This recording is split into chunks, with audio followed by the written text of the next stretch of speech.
एक बार की बात है, एक बहुत बड़ी आर्ट गैलरी ने कॉन्टेस्ट डिक्लेयर किया। उसमें उन्होंने अनाउंस किया कि जो भी पेंटर पीस को डिपिक्ट करने वाली वर्ल्ड की सबसे अच्छी पेंटिंग बनाएगा उसको $10 मिलियन का इनाम मिलेगा।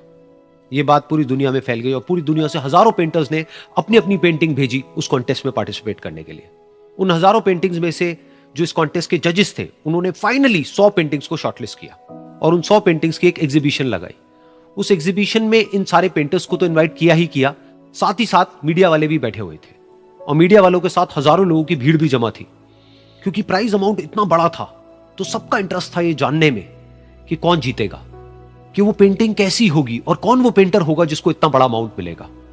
फाइनली वो दिन आ ही गया। वहां पर सारी ही पेंटिंग्स देखने लायक थी और एक से बढ़कर एक थी। उसमें से कुछ पेंटिंग्स थी जहां पर सबसे ज्यादा भीड़ थी।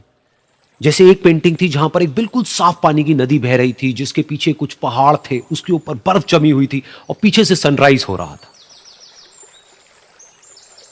एक और पेंटिंग थी जहां पर पेंटर ने पीस को डिपिक्ट किया था फुल मून नाइट के थ्रू, यानी कि एक बिल्कुल पीसफुल लेक थी जिसका पानी बिल्कुल स्टिल था, इतना स्टिल कि उसके अंदर आप रिफ्लेक्शन देख सकते थे आसपास में जो भी कुछ था उसका, बिल्कुल एक मिरर की तरह। और बिल्कुल डार्क आसमान में कुछ तारे चमक रहे थे और एक चांद चमक रहा था। उसके अलावा एक पेंटिंग थी जिसमें बिल्कुल सफेद बादल थे, नीला आसमान था और बिल्कुल हरी हरी घास थी। यानी कि सारी ही पेंटिंग्स ऐसी जिसको देख करके ही मन शांत हो जाए। तो कॉन्टेस्ट बहुत ही टफ था क्योंकि सारी पेंटिंग्स एक से बढ़कर एक थी। तो जजेस के लिए शॉर्टलिस्ट करना कि कौन सी पेंटिंग बेस्ट है, that was very very difficult. लेकिन वो मोमेंट आ ही गया जब जजेस ने अपना माइंड मेकअप कर लिया और एक पेंटिंग को इन सारी पेंटिंग्स में से सिलेक्ट कर लिया और उस पेंटिंग को एक बड़े से कर्टेन के पीछे रख दिया। सामने वो सारे पेंटर्स बैठे हुए थे, मीडिया वाले थे और हजारों लोगों की भीड़ थी। सबकी क्यूरियोसिटी बढ़ती चली जा रही थी क्योंकि अमाउंट बहुत बड़ा था। लेकिन जैसे ही वो पर्दा हटा और सामने से सबने उस पेंटिंग को देखा तो सब हैरान रह गए। सब एक दूसरे की शक्ल देखने लगे। किसी को कुछ समझ नहीं आ रहा था कि एक्चुअल में हो क्या रहा है, क्योंकि वो पेंटिंग जो वहां पर दिख रही थी वो दूर दूर तक शांति को डिपिक्ट नहीं कर रही थी। तो सबको लगा कि शायद उस आर्ट गैलरी से कोई गलती हुई है या जजेस से कोई गलती हुई है और किसी गलत पेंटिंग को वहां पे रख दिया है। तो कुछ पेंटर्स एक साथ गए, जाकर के उस आर्ट गैलरी के ओनर से मिले और जाकर के उससे पूछा कि क्या ये कोई गलती है, गलती से कहीं कोई गलत पेंटिंग तो आपने वहां पे नहीं रख दी है।